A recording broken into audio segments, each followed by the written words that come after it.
Estás escuchando el podcast de Holistically Living. Soy Mar Garvin y aquí me tienes con un episodio nuevo cada domingo para recordarte que tu mayor proyecto eres tú. En este podcast encontrarás un enfoque holístico para una vida de lujo, cultivando la consciencia, el estilo personal y el arte de atreverte a expresar lo más grande que hay en ti. Acompañarte mientras desayunas, te arreglas, tal vez mientras conduces o te relajas al final del día, será un lujo para mí. ¿Estás conmigo? Antes de darme el sí, quedas avisado de probables efectos secundarios: mayor autoconfianza, mejor salud y un corazón contento. Vamos con el episodio de hoy. Explorar maneras de elevar nuestra experiencia vital y compartirlas contigo es el fundamento de este podcast. Y con relación a esto, hoy voy a hablarte de algo muy físico. Este es el episodio número 16, el eje, y desgranamos en claves simples la importancia del eje intestino-cerebro.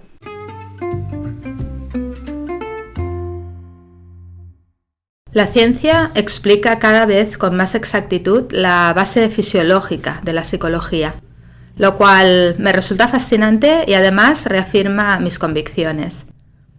En los últimos años se han hecho descubrimientos importantes sobre la relación intestino-cerebro, sobre el impacto que esta relación tiene en el estado de ánimo y sobre cómo puede esta ser un factor que interviene en el desarrollo de enfermedades y de trastornos tales como alergias, obesidad, hiperactividad, diabetes, depresión, enfermedades inflamatorias como la colitis o la artritis o incluso el Alzheimer, por mencionar algunas.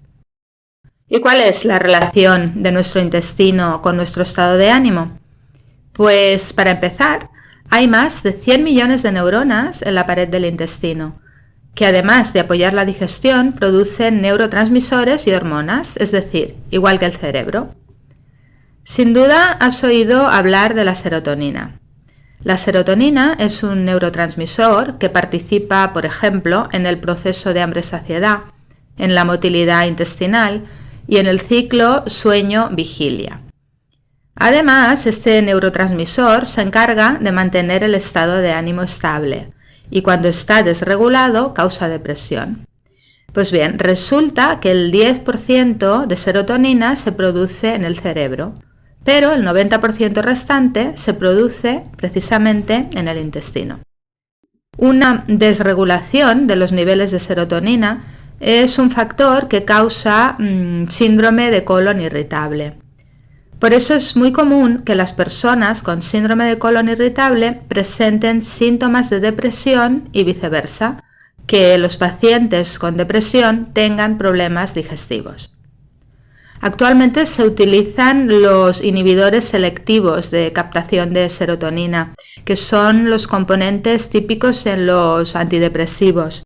Se utilizan para ayudar a tratar el síndrome de colon irritable. Es decir, como ves, la conexión intestino-cerebro es evidente.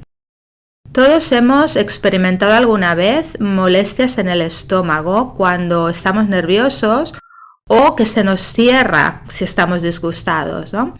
O dicho de otra manera, todos hemos experimentado alguna vez que las emociones producidas por cambios bioquímicos en nuestro cerebro afectan a nuestro sistema digestivo, porque lo que pasa a nivel intestinal afecta a nivel cerebral y viceversa. El estrés, tanto físico como psicológico, es uno de los principales factores que afectan a nuestra microbiota y a la permeabilidad intestinal, produciendo una alteración que facilita el paso hacia la sangre de partes de bacterias, de toxinas o de alimentos a medio digerir, generando así toda una cascada de inflamación que llega a alterar el funcionamiento de nuestro sistema nervioso. Entonces, claramente existe una conexión bidireccional entre nuestro cerebro y el sistema nervioso entérico, que están conectados a través de lo que se llama el nervio vago. Haciendo el chiste obvio y fácil, el nervio vago, de vago, pues no tiene nada. porque forma una de las principales vías para enviar la información desde la microbiota al sistema nervioso central. Según los estudios, la microbiota intestinal, esa vasta comunidad de billones de bacterias y hongos que habitan en cada rincón de nuestro tracto gastrointestinal, desempeña un rol esencial para nuestra salud a muchos niveles y tiene un papel clave en la regulación, en la modulación y en la comunicación de este eje intestino-cerebro. Así que, conceptualmente, deberíamos considerar a estos bichitos como un órgano recién descubierto, un órgano que pesa algo más que nuestro cerebro y que es casi tan vital.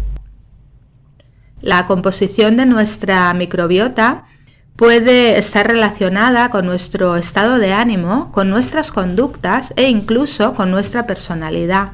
Es decir, la conexión que hay entre emociones, pensamientos, conductas y el funcionamiento del cuerpo no es algo metafórico, es algo biológico. Y eso implica que podemos alterar el funcionamiento del cuerpo a través de lo que pensamos y sentimos, pero también sucede al revés. Si la composición de la microbiota se ve alterada, también el estado emocional y el comportamiento se pueden ver alterados. En consecuencia, podemos mejorar nuestro estado de ánimo, modificando nuestra salud digestiva mediante nuestros hábitos.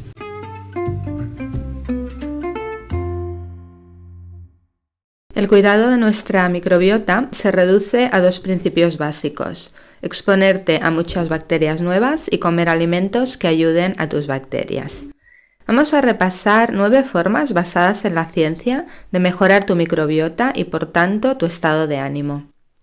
La primera, acaricia a tu mascota. Los estudios han demostrado que las personas que viven con perros tienen mayor diversidad microbiana y yo quiero dar por supuesto que los que vivimos con gatos pues también. La segunda manera es usar jabón normal en lugar de antibacteriano. En la mayoría de los entornos domésticos el jabón antibacteriano no es necesario. El agua tibia y un jabón suave hacen la función que tienen que hacer. Especialmente desde la pandemia, la verdad es que hemos intensificado el uso de jabones, de geles y de demás productos antibacterianos. Y como ves, si tenemos en cuenta todo el tema que estamos tratando hoy, no todos son ventajas con el uso de estos productos. La tercera manera, haz jardinería. Las personas que viven en áreas rurales tienen mejor microbiota que los habitantes de las ciudades. No es que tengas que mudarte, pero puedes exponerte a los microorganismos que hay en la tierra para aumentar tus propias bacterias saludables, dándote un baño de bosque o, aunque sea, cuidando las plantas que tienes en el balcón. El cuarto punto es evitar, siempre que te sea posible, claro, los antibióticos y medicamentos que no sean esenciales. Los antibióticos destruyen los microorganismos malos, pero también los buenos, y puedes tardar semanas en recuperar tu microbiota. Así que no los tomes a menos que realmente los necesites. Incluso los medicamentos comunes como el paracetamol y los antiácidos pueden interferir en la salud de nuestra microbiota. Y ya en el quinto punto me voy a extender solo un poquito más para repasar esas pautas a tener en cuenta a la hora de elegir lo que comemos. Hay cientos de especies de bacterias en nuestro intestino y cada una de ellas juega un papel específico en la salud y requiere nutrientes diferentes para crecer. En términos generales, una microbiota que es diversa puede considerarse una microbiota saludable, es decir, cuantas más especies de bacterias tengas, más beneficios para la salud pueden aportarte. Hemos oído hablar muchísimo de los prebióticos y de los probióticos.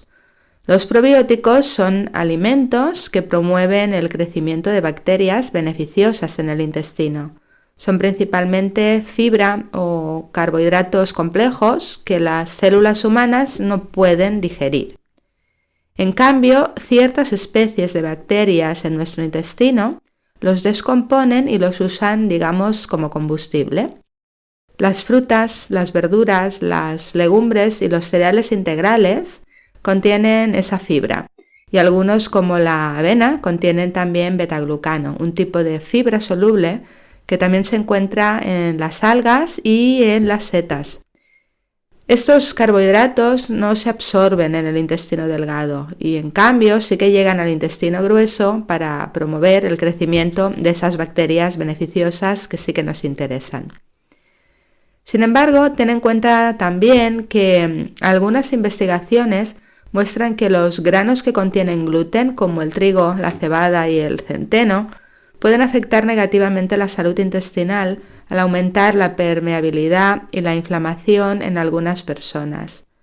Si bien esto se aplica principalmente a las personas con enfermedad celíaca o sensibilidad al gluten, parece que se necesita más investigación para determinar si comer granos que contienen gluten también puede alterar la microbiota intestinal en adultos sanos sin estas afecciones.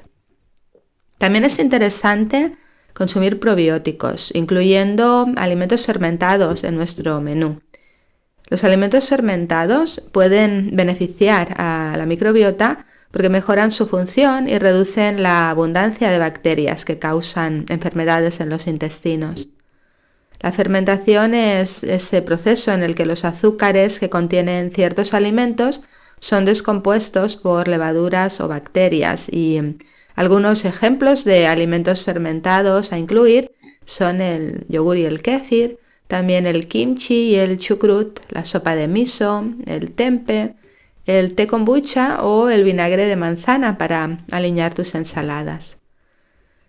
Algo que quisiera matizar aquí es que muchos yogures, especialmente los de sabores, contienen cantidades elevadas de azúcar. Por tanto, es mejor optar por un yogur natural, sin azúcar añadido, que esté hecho solo de leche, y si es orgánico, pues mucho mejor. Alternativamente, puedes considerar usar un suplemento probiótico, asegurándote de hablar con tu médico antes de empezar con la suplementación, sobre todo si estás tomando otros medicamentos o bien tienes alguna condición de salud subyacente. Y hablando de azúcar, pues limita el azúcar y los carbohidratos refinados. Los carbohidratos procesados y el almidón refinado, así como el azúcar, son algunos ejemplos de alimentos que tienden a alterar el equilibrio microbiano en nuestro intestino.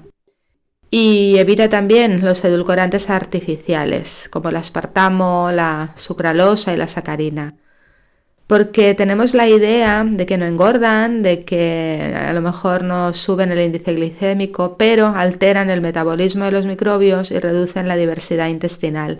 Así que ya estamos viendo también lo importante que es esto. Y el siguiente punto es comer alimentos ricos en polifenoles. Los polifenoles son compuestos vegetales que tienen antioxidantes y muchos beneficios para la salud, que ayudan a proteger la salud cardiovascular, a mejorar los trastornos digestivos, a prevenir patologías de gran importancia como el cáncer, la diabetes y trastornos neurodegenerativos, además de mejorar el sistema inmunológico y las funciones cognitivas como la memoria y la concentración. Las células humanas no siempre pueden digerir los polifenoles y entonces, debido a que no se absorben de manera eficiente, pues la mayoría de los polifenoles llegan al colon, donde son digeridos por las bacterias intestinales, pues de manera parecida a lo que hablábamos antes con los probióticos.